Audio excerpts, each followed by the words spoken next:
Election কমিশনকে বলছি, এতদিন যা করেছেন 12 ফেব্রুয়ারি যদি কোনো ধরনের পক্ষপাতিত্ব করার পরিকল্পনা থাকে, ফ্যাসিস্ট আমলে ইলেকশন কমিশনের যে পরিণতি হয়েছিল তার থেকে পরিণত হবে ইলেকশন কমিশনে।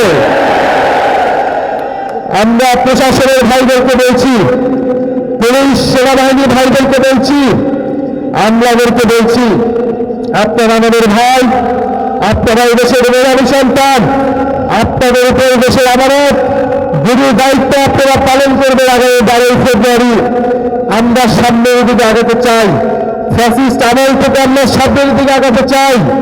আমরা আশা করব আপনারা দেশের গুরুত্বপূর্ণ এই দায়িত্ব নিরপেক্ষভাবে পালন করবেন, বাংলাদেশের জনগণের অধিকার রক্ষা করবেন, গণতন্ত্রকে নিশ্চিত করবেন। মনে রাখবেন, গণ অভ্যুত্থানে হাজারো শহীদের, হাজারো মানুষের রক্তের উপরে দিয়ে নির্বাচন হচ্ছে। এর সাথে বিশ্বাসঘাতকতা করলে বাংলাদেশের মানুষ আপনাদের কোনোদিন ক্ষমা করবে না, করবে না, করবে না। মিডিয়ার ভাইদেরকে বলবো, মিডিয়ার হাউসদেরকে বলবো, আমরা দেখতে পাচ্ছি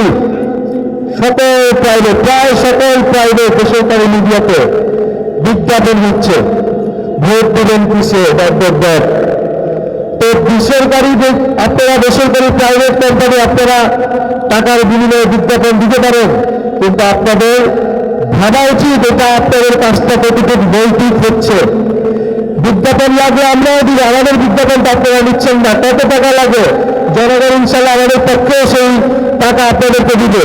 কিন্তু আপনারা একটি দলের আপনারা বিজ্ঞাপন দিচ্ছেন, মার্কা প্রচার করছেন, আপনারা অন্য জোটের মার্কা প্রচার করছেন না, এটা তো ফেয়ার হচ্ছে না। বিগত 16 বছর এই আনফেয়ারনেস বাংলাদেশের মিডিয়াগুলো দেখিয়েছে। বাংলাদেশের বেশিরভাগ মিডিয়া ফ্যাসিবাদের দালালি করে, ফ্যাসিবাদের পক্ষে, গণহত্যার পক্ষে, নির্বাচন ভোটাধিকার হরণের পক্ষে বৈধতা উৎপাদন করে গিয়েছিল। আপনারা বলেছেন আপনারা বাধ্য হয়েছেন। আমি এখন জানতে চাই আপনারা কিভাবে বাধ্য হচ্ছেন, কে আপনাদেরকে বাধ্য করছে? জনসম্মুখে সাহস করে বলুন, আমরা আপনাদের পাশে থাকবো। আর না হলে আমরা ভেবে নিব আপনারা বাধ্য হচ্ছেন না। আপনার পুনরায় নতুন কোন স্বৈরাচারের দালালি করছেন, নতুন কোন স্বৈরাচারের পক্ষে বৈধতা উৎপাদন করছেন। 16 বছরের ইতিহাস ভুলে নাই, মিডিয়ার উপরে বাংলাদেশের মানুষের সেই আস্থা আসে নাই।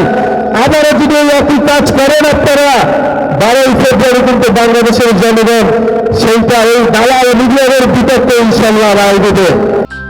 অগ্রযাত্রা প্রতিদিন নির্ভীক প্রত্যয়ে উজ্জীবিত।